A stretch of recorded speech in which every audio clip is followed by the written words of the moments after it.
Il est 6 heures au bureau des pistes. La première opération est de scanner les bâtons de dynamite qui renferment 1,560 kg d'émulsion explosive.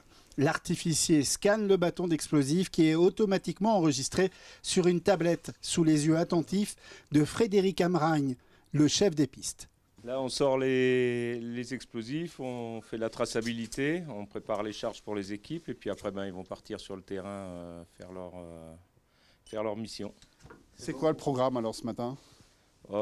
C'est déjà repérer les couloirs avalancheux et puis ensuite faire les tirs préventifs nécessaires à la sécurisation du domaine.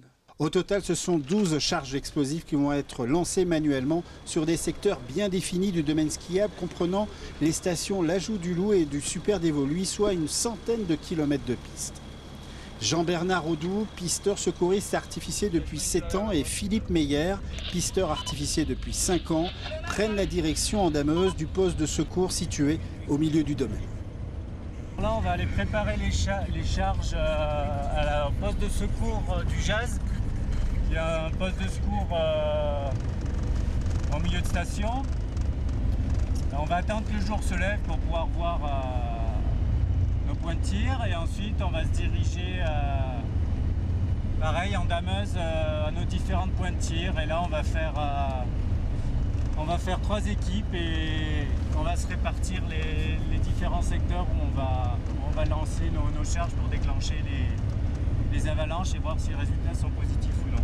Au total, ce sont 6 pisteurs artificiers qui vont placer les charges sur les secteurs bien définis. En attendant le lever du jour, une deuxième étape est nécessaire, la préparation des détonateurs au poste de secours. Franck Vigneault est artificier depuis 8 ans ici dans le Dévoluy. Mais là, on prépare des charges avec des cordelettes.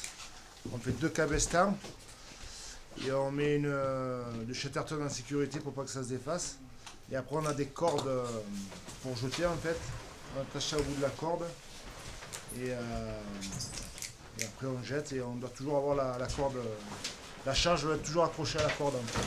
Avant, on faisait tout sur le terrain, mais là, cette nouvelle charge, on va dire, ces émulsions permettent cette manipulation ici. Voilà, ouais, c'est plus facile pour nous parce que s'il faut préparer sur le terrain, avec le froid et s'il y a du vent ou autre chose, ils n'ont pas coupé encore. On aura froid aux mains. Hein? Donc là, c'est plus facile de préparer au chaud, quoi. Ils n'ont pas coupé encore. Et comme ça, on peut discuter aussi du plan de tir du pilote. Dans ce tir, c'est de respecter la procédure. On peut avoir, ça arrive très rarement, des ratés de tir. Et c'est pour ça qu'on attache nos charges le long de la pente. Ça nous permet de la surveiller et de la tenir constamment au cas où on ait besoin de la récupérer et éventuellement faire la procédure raté de tir. Cette opération est rendue possible à l'abri du froid. Les bâtons de dynamite renferment aujourd'hui une nouvelle émulsion moins instable que la nitroglycérine. Dehors, Adrien Vincent effectue une autre vérification importante. Donc là, on fait un test de mèche, parce qu'ici on tire à la mèche lente et on contrôle en fait que la combustion de la mèche soit régulière et on contrôle le temps. Ça, c'est notre sécurité. Voilà, on tire avec 1 mètre de mèche, donc ça nous laisse entre 1 minute et demie et 2 minutes pour envoyer la charge. Donc on contrôle que le temps de combustion soit exact. Chaque fois qu'on tire le matin, on fait nos tests de mèche. Voilà. Pendant ce temps, d'autres types de tirs ont lieu. Des gazex, le système est fixe. Les 2 gaz utilisés sont l'oxygène et le propane. Ils sont stockés, gérés dans un abri spécifique, puis acheminés séparément par un double tuyau vers la zone de départ des avalanches, où est positionné un solide tube en acier coudé et ouvert vers l'aval au-dessus du manteau neigeux. Le tir est positif, la coulée impressionnante dévale les rochers du massif.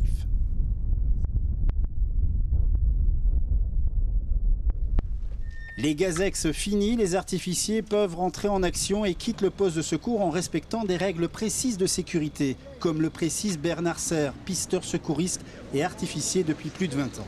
Un petit rappel de consigne, encore une fois, un test ARVA, test DVA, détecteur de victimes en avalanche.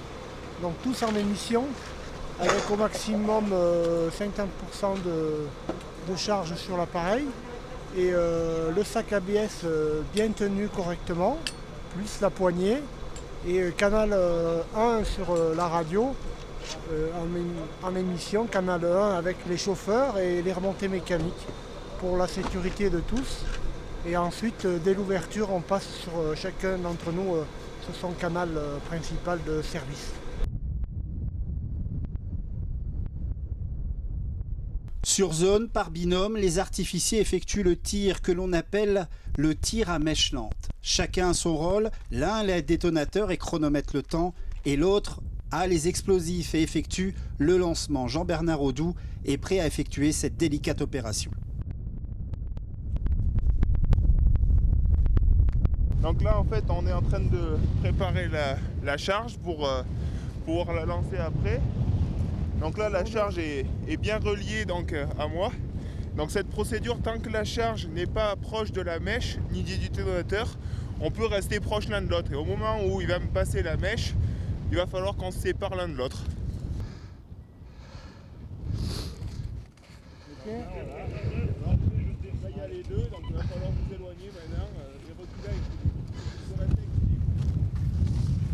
Voilà, pendant la procédure d'amorçage, on est tenu de s'éloigner d'une trentaine de mètres environ pour que si jamais il y a un incident, ça minimise le nombre de victimes. Donc là on s'éloigne autant que faire se peut, on se met à l'abri. Et après moi je vais gérer le chronomètre pour déterminer s'il y a des ratés de tir ou pas. Donc on a fait un essai de mèche tout à l'heure, tu as vu à la cabane du Jazz. Et ce temps-là, c'est un temps de référence, donc 1 minute 33, environ, après 1 minute 30, il faut que la charge elle pète, sinon ça détermine un raté de tir.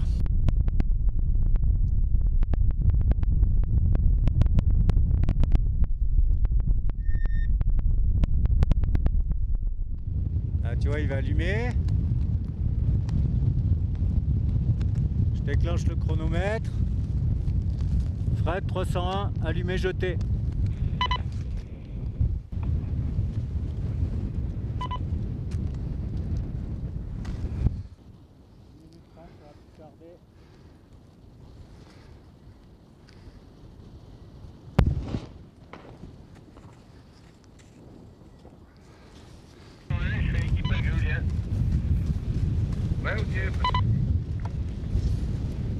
Fred, tir 301, tir positif, résultat négatif.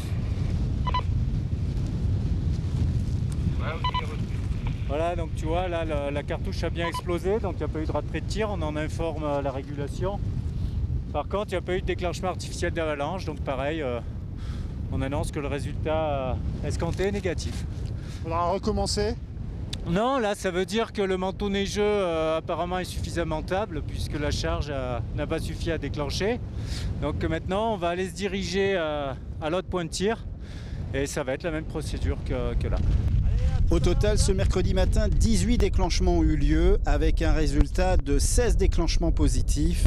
Le risque d'avalanche est redescendu au niveau 3.